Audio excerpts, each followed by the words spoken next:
Tshisekedi has been able to manipulate individual leaders, countries, now regions, and almost bringing a misunderstanding within and among regions, because he was playing SADC against East Africa. So why don't we therefore find a way of just talking about it and not allowing Tshisekedi to dictate the terms of what must happen, because he is even wrong. We know he's wrong.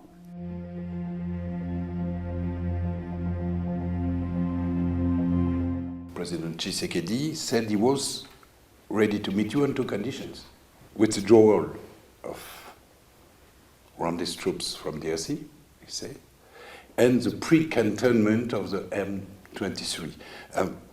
Are you willing to accept those conditions? You start by giving conditions. It's the wrong way to go about it. But I think sometimes people are playing to the gallery. They're posturing in the media, and if you talk about the preconditions, that would suggest that maybe we come up with the conditions as well.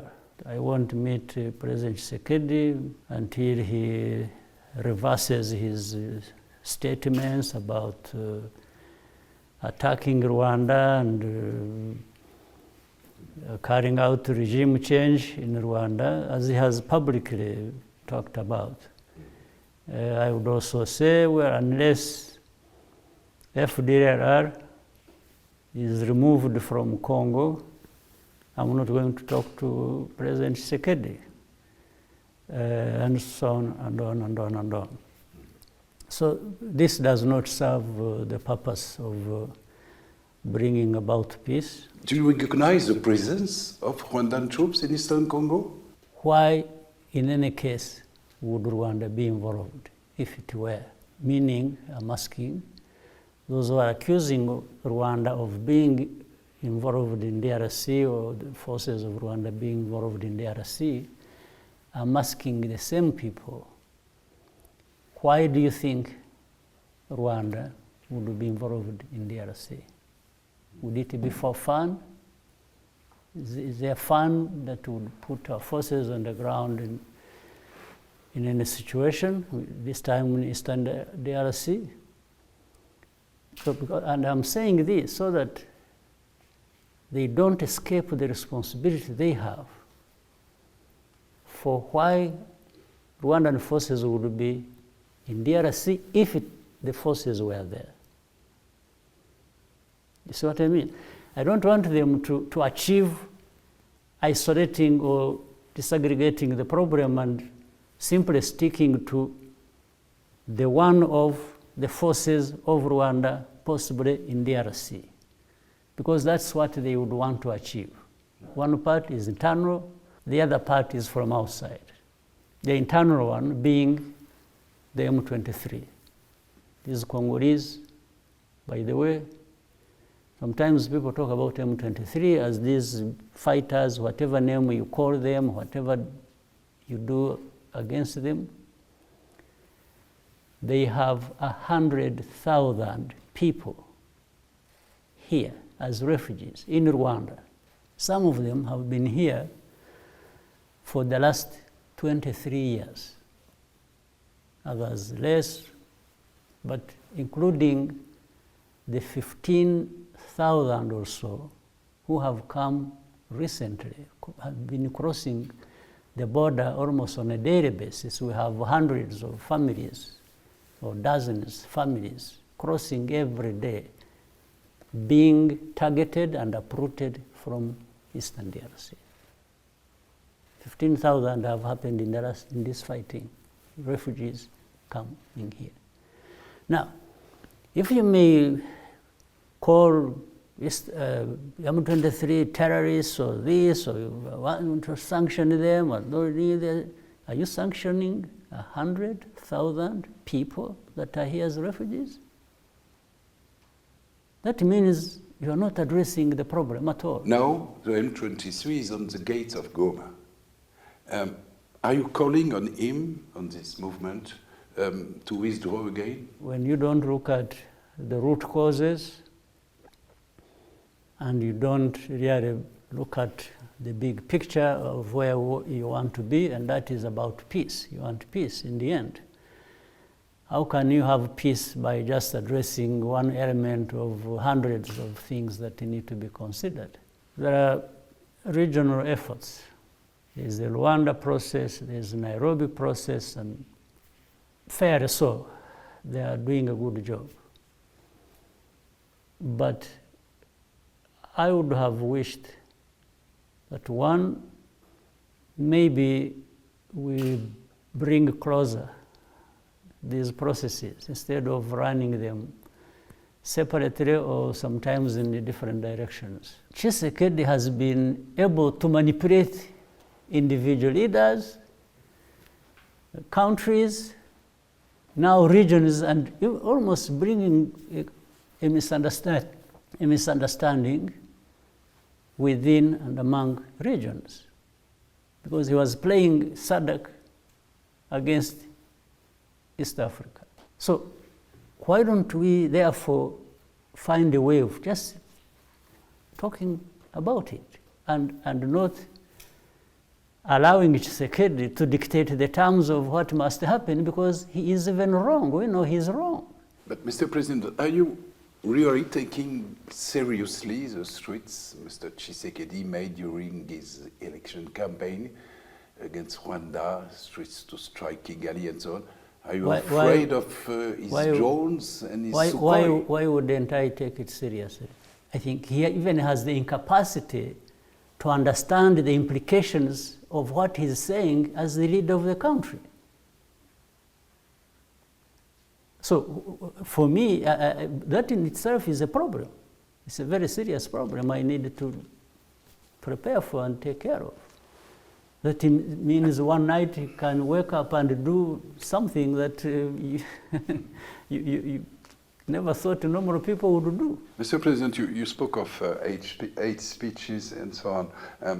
Do you think that that your government, that your people, the Rwandese people, has a particular duty of solidarity with, the M23, which is a Congolese rebel group, yes, Congolese, made up of Congolese Tutsis, and more generally, duty of solidarity with the community of Congolese Tutsi, which you say is victim of ethnic cleansing and hate speeches. Whether it is in Congo or anywhere else, when there is an oppression, when there is injustice, when a government is doing wrong, or any politics anywhere playing out to that extreme and as wrong, why wouldn't anyone, anywhere, why wouldn't they have that feeling? If they have been involved in mining in places they have controlled over the years. It's not Rwanda, but it is these Rwandans that actually we are fighting and that the DRC government has embraced and is using them in their own wars. Another country, another problem, Mr. President, Burundi. How do you explain this deterioration of your relationships? When we detected through intelligence, we learned that Burundi was actually preparing and sending troops to Goma and the north, the eastern Congo, to fight on the side of Eastern African Regional Force. I called by phone. I asked to talk to President Ndayishimiye, and I did. And I asked him, I said, President, I have heard that you are sending a force, another force other than that one in the East African Community Regional Force, to fight on behalf of the government of Kinshasa. I said, that is in contradiction with why the East African Regional Force was formed that you are participating in. So you are going to participate in something else. And I told him, I said, this is dangerous, and you understand the implication. You are actually threatening us. with your presence in support of FDLR near our border. I said, he swore to me that that's not true. He said, no. He said, whoever told me must have told me lies. And I said, oh, I'm happy to be wrong. If I'm wrong, well and good. I'm really happy to hear that. But 2 weeks after, they were in Goma. Or even less than 2 weeks. So you can see, he even told me lies. I think of primitivity. We still have primitive politics going on based on ethnic. And this is exactly what brings together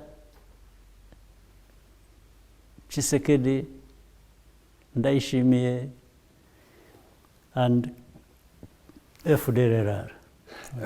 Do you really think that the current crisis in Eastern Congo can escalate to the point of becoming an existential threat for Rwanda? The hate speech, the preaching of this hate ideology, which leads to a genocide, and which is unfolding in Eastern Congo by other groups other than just FDLR, it's no longer an issue of numbers. If there's numbers, they have numbers. Maybe when you talk about few numbers of FDLR, that's one thing. But now there are FDLR plus many others in the environment in Congo, including the leaders. And if a country's president or leadership is actually going to embrace this hate ideology, you think that's a small thing? How does a combination of these factors not appear like existential to us?